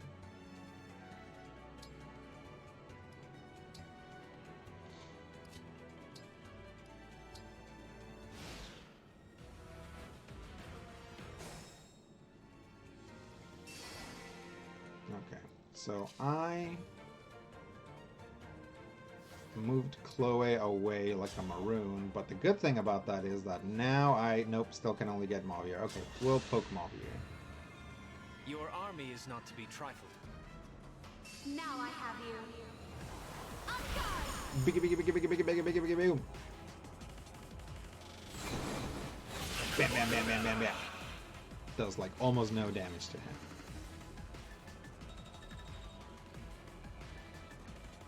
Skippy says, Love and Thunder killed it for me, just can't care anymore. I like Love and Thunder, okay? But I knew, like, using my amazing, like, what do I want to say? Using my amazing, like, trailer decoding talents. Like, I saw the trailer and I was like, this is a comedy. Like, this isn't even an action comedy. This is going to be a comedy with a little bit of action. And sure enough, it was, so... That was my expectation going into Love and Thunder, so I think it kind of saved me from hating it. My wife liked it. My wife doesn't give a flip about the MCU, so like she got to go see a funny movie, and that's, you know, she was happy with that. So I was okay. I was okay with Love and Thunder not being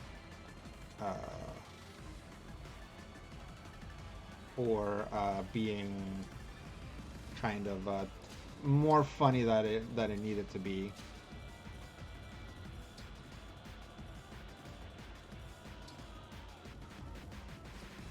Yeah. But your opinion on it, of course, is completely valid. If you didn't like it, then you didn't like it.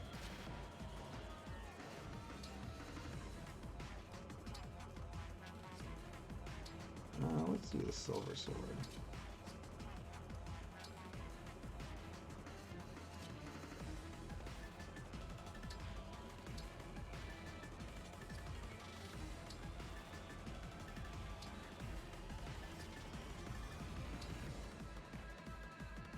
Let's see. Malone says, even if your cool heroes are like, it's another Tuesday, how about NASA or Pentagon or Joe at the hot dog stand when it's on the news? I agree. I completely agree that, like, we are, like, really losing that scale, right? Like, this idea that these things are actually amazing. And they're doing it on purpose. Like, it is a style of writing, right? It's like, it's like for Guardians of the Galaxy, you don't expect that, right? Because they've already seen all kinds of weird stuff. So if aliens show up during Guardians of the Galaxy, aliens are just other types of people, right? It's like nobody cares. But even when like big things happen, the characters are like a little bit less impressed by it. And I feel like they want that. Like they want the characters to like sort of like normalize the way that things happen in the MCU. But yeah, that robs us of those like reactions, right? It's like that, yeah, you want your characters to react. It's like, react to things, please. Like, don't just sit there and look up at it. Like, actually react to it, please. It's definitely a thing. I agree.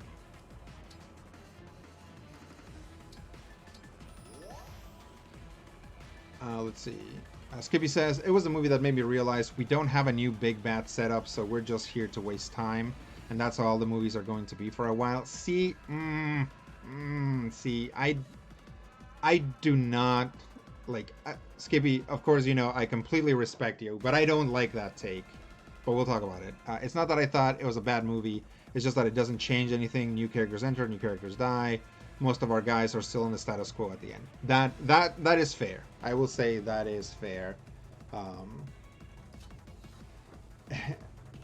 Because the characters that die and are like kind of taken out of play are also actors that kind of hadn't been a big part of the franchise at that point anyway.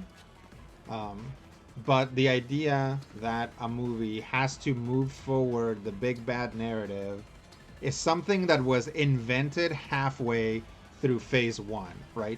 Not even all of phase 1. Like, halfway through phase 1, they started, like, making it up. And actually, did they? Did we start seeing Thanos? Like, I guess phase 1, if you count, like, eventually these guys are going to be the Avengers, I guess it does move the plot forward. Um, but yeah, for me, I'm like, a movie does not have to move things forward. Like if like Shang-Chi didn't show us a new bad guy, and Werewolf by Night didn't show us the new bad guy, and what else? Love and Thunder didn't show us the new bad guy. That's okay. I don't know if you remember, but what we got to saw of Thanos was nothing. Like, just absolutely nothing. Like, he was just like a guy who was like doing bad stuff. Like, we didn't know who he was. Like, we knew who he was because we're nerds. But even then, they ended up changing his motivations and stuff, so... Okay, if I move over here... Okay. So if I stay... Oh, no, that is... Ugh.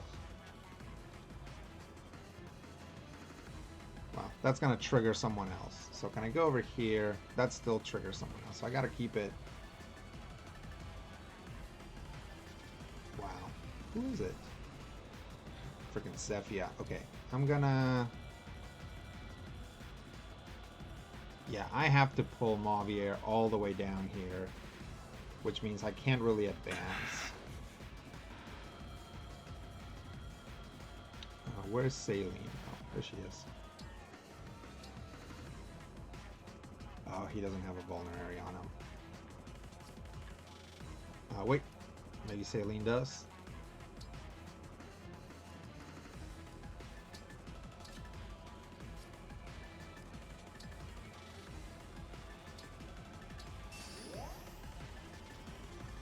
So yeah, if a Marvel movie doesn't advance the plot line, I do not care. That's perfectly fine with me. In fact, I kind of prefer it. Like, part of the reason why I enjoyed Werewolf by Night so much is because it was just kind of making its own mythology. It still, like, name checks the Marvel stuff, but mostly it was just doing its own thing, and I was happy to see that. Sinjidolu says, can you only Thanos once? Does everything have to be the fate of the universe? That is the problem, right? When we were doing the Void Saga, and, you know, the characters were, like, trying to destroy the Eldritch abominations in the moon, people would come up to me, or people would talk to me online and be like, how can you ever top this? Like, they're already fighting gods, and I'm like, I don't need to top this, because the important thing about a story is you care about the characters, are either the characters themselves or the things they care about in danger. And if the answer is yes, then you're good, right? There is something to be said for themes and stuff like that, right? If the Void Saga had gone from, like, fighting lunar gods to becoming a sitcom, it might have been difficult for people to keep track, but generally speaking, people were on board for whatever happened next. It's like they go and they fight some gods, and then they go and they fight like an evil company.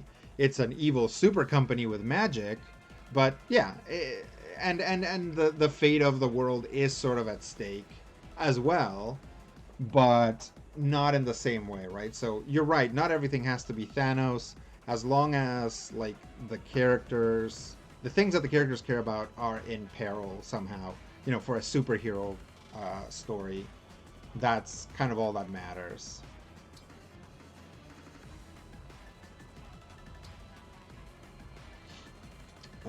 Let's see, where's my front line?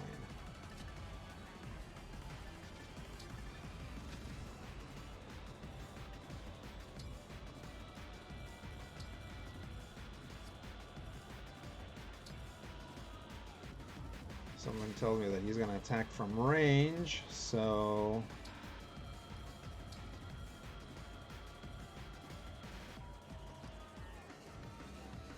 Okay, all the avoidance is the same, so hopefully this front line holds.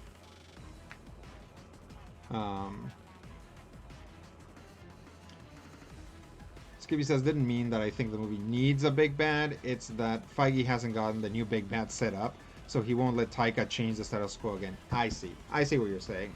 In that case, I'll flip, and I actually agree with you. I think there's a palpable holding pattern, and I think a big part of that was COVID, just like messing with things and like preventing them from like their tight little schedule working out. And yeah, it's like Guardians of the Galaxy 3 was probably supposed to come out like either last year or 2 years ago or something like that, and it just got delayed because of James Gunn getting fired by Disney and then COVID and stuff. So yeah, they're trying to rein it all in. So I will agree that unfortunately the movies do have this palpable pattern, and it affects it, right? In the same way that like moving things towards the big bad affects the movies and changes things, and maybe changes them sometimes for the worse, so too does the fact that they have to be like, whoa, we can't, okay, hang on, we can't actually go there yet because somebody else more important is going to go there, right? We have to wait for like Sebastian Stan to go there. We can't send Jung from Kim's Convenience in yet. I do feel that, and I agree. Skippy says, just love Gael Garcia Bernal. Yeah, he does a great job. Sinji Dolu says, and when they killed the god, it ended, and he cries. Yep. Malone says, yep, as opposed to Marvel and DC, stories usually are allowed to end because a writer can decide so. That's why creator-owned stories tend to always be better long-term. Yeah, I don't know about that. I think there's plenty of, like, definitely having a single creative team on a comic makes it stronger. Or rather sets it ahead, right? But plenty of comic book stories, plenty of long-term comic book stories have like very unsatisfying endings because like the writer will leave before the story is over, and then the next writer has to like end that story, and they want to end it as quickly as possible so that they can get to write the stuff that they want to write, right? So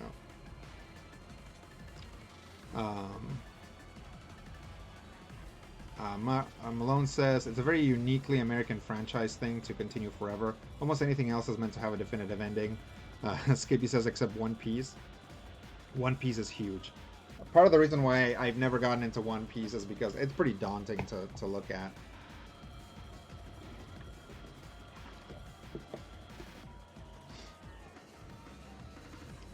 Put a lot of chips in the Rick Remender creator-owned basket, and that bit me in the butt every single time. Hang on a second.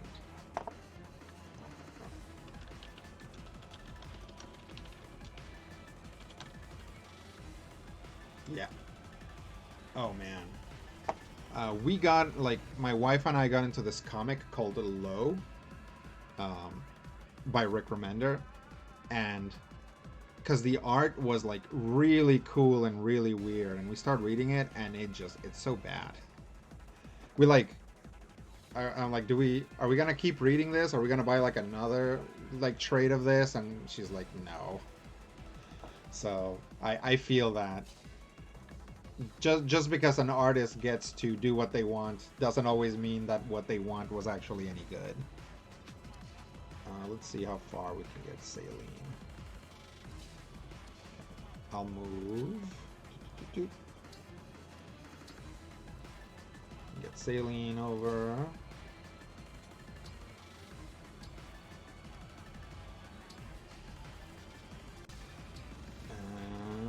Chain guard, and then everyone else can wait. Charge up her Book of Worlds power. Wait and wait. And Amber can wait. Okay, let's see if we did this right.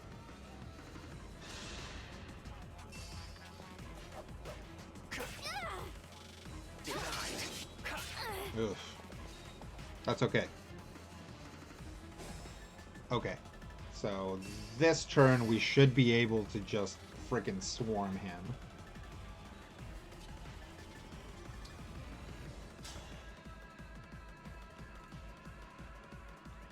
Let me see if I can... Yep, I'm gonna try and break him.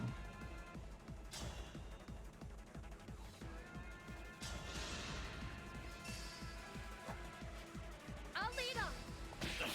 All mine!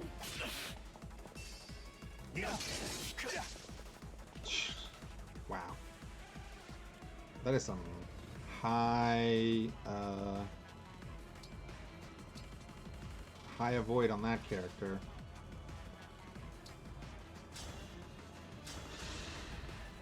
Should have moved my main character in I'll help. earlier. Come on!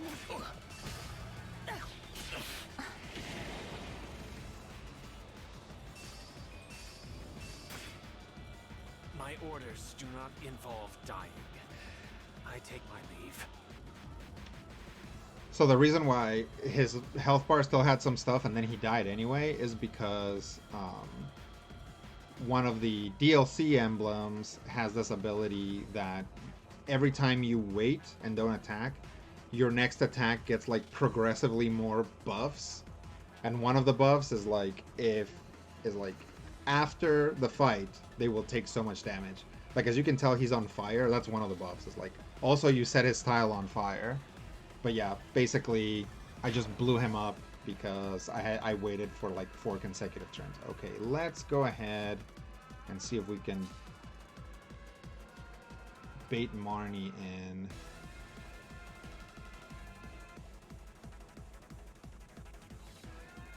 And hopefully this doesn't just completely kill me.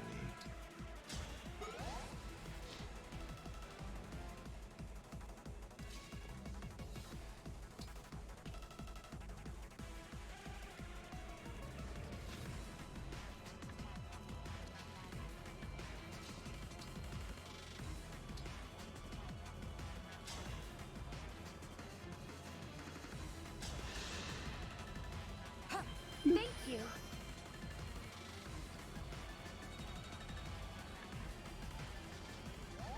Deadly Class was one of my absolute favorites, and that had one of the worst descents into madness I've ever seen.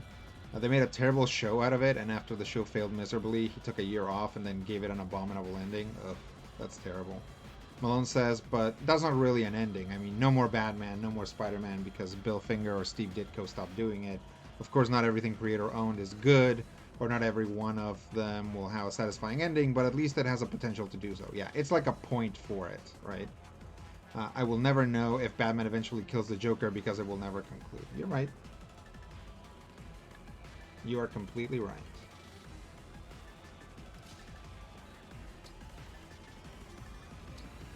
Chain Guard. And Tomato Can. Drink a Vulnerary, which will get bonus points because she's next to Saline. We'll move Amber. Oh, that's too much juice, Amber.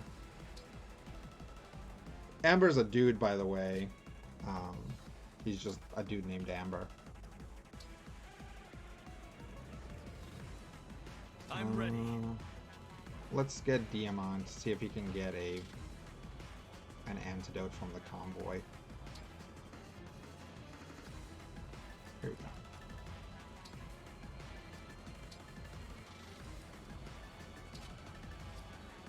I don't know if you can see that little purple skull by the flying guy, but that means that he's poison. And what poison does anyway is, or what poison does in this game is you take more damage from attacks, like from any attack.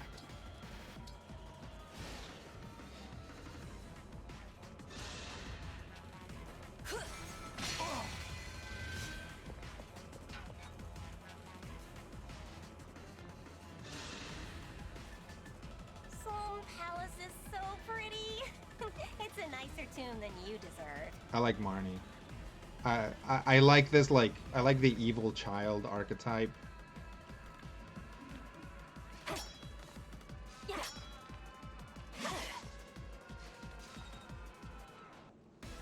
Okay, that wasn't a very exciting fight.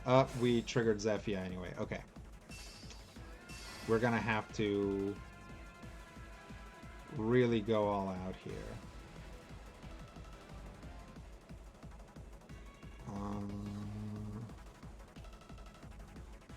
I think if I can get Chloe over there to kill Marnie, she should be able to just pop her in one go. Or pretty close.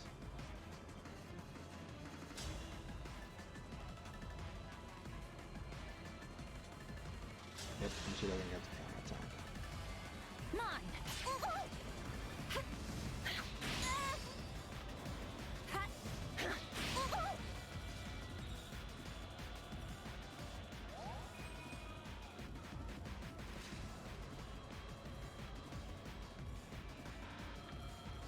Yeah, there's Hortensia too. It's gonna be bad if all of them get triggered.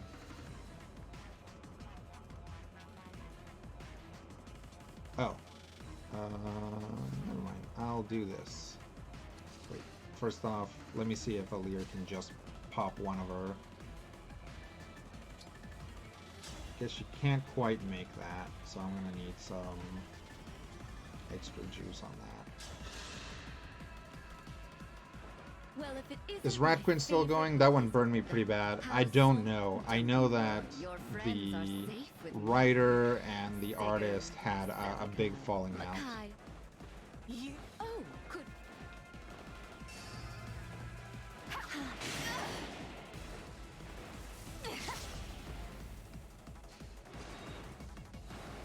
Oh, that's a thunder. That's why she could get me all the way out here. I thought I was safe, but I wasn't. Okay. Let's do this. Let me get... I'm trying to do this in like the lowest number of moves so that I still have some juice left over for her second go round. Okay, I know what to do. I'll hit her with the he.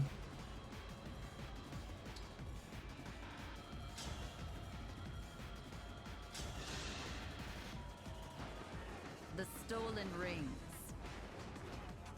Here we go.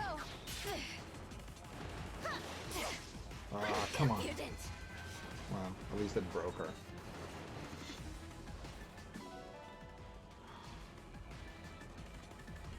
What's up with these bosses being hard to hit?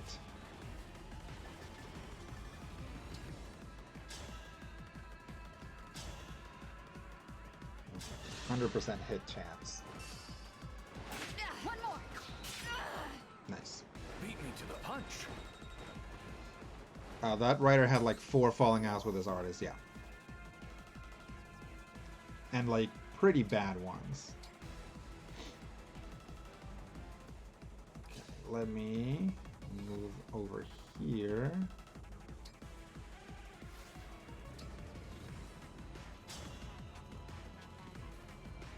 Why is that bigger?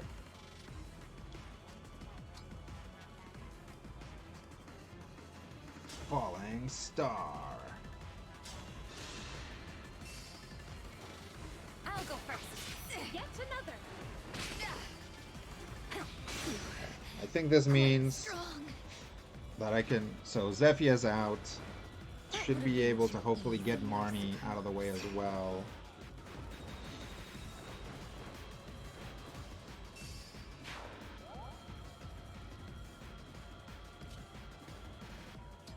And then I just have to deal with Hortensia.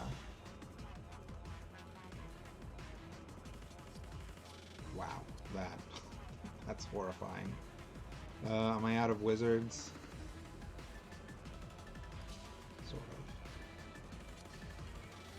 of. Alright, let's send Boucheron in.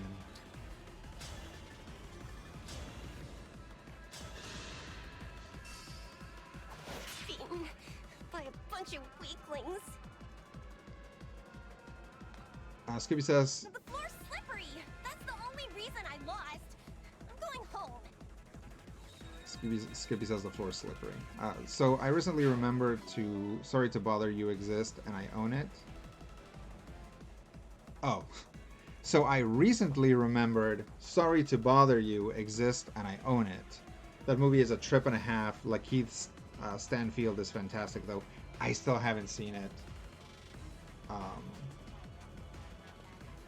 I want to, but yeah, it's like a thing where like, oh, do I want to watch this movie with my wife? And like our schedules don't match up a lot.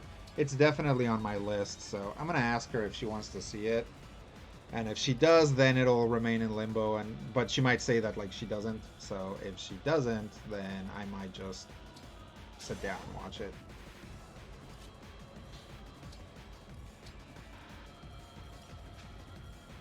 But yeah, it looks really good, and I know it got a lot of praise. And from what I can see is the sort of thing that I like, which is like talking about life's problems through absurdity.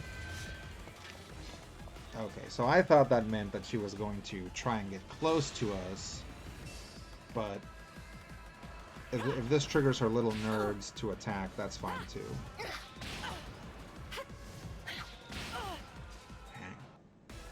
Chloe is a good wizard, guys. Like, she didn't kill that guy, but she's fast. Can I actually get to Hortensia in one go? Yes. So what I'm gonna do is turn Ivy into a dragon and eat this nerd.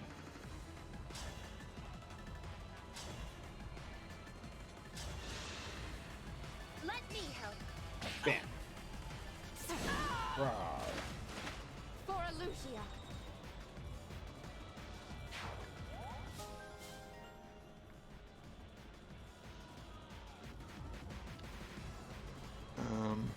Nothing I can say about the movie will spoil it because any string of words could be in it. Army Hammer is in it before his cannibalism scandal. Ugh, yeah. Sounds interesting. I'll keep an eye out for it. Wait, what are you keeping an eye out for? Oh, you're talking to Malone. Malone says, last new thing from big comics publisher that caught my eye apart from Peach Momoko was do a power bomb. Yeah, Matthew, I think, has talked about do a power bomb.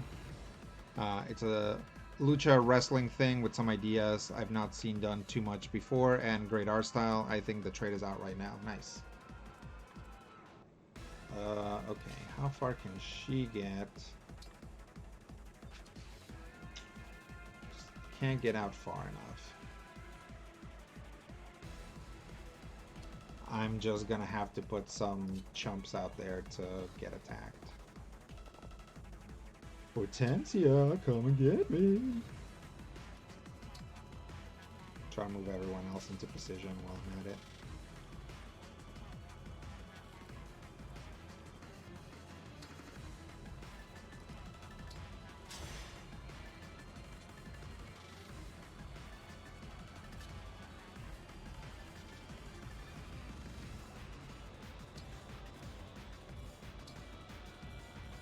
Okay. Actually, I gotta wrap up the stream because I gotta get ready for critical hit. So we just have one boss left to fight.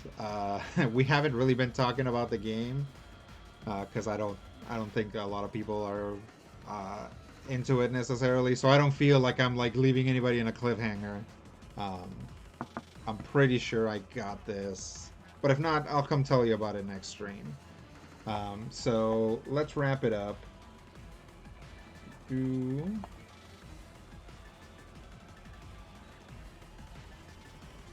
So yeah, I would like to thank you guys for coming in and chatting and talking to me about movies and comic books and video games and stuff. That's always fun.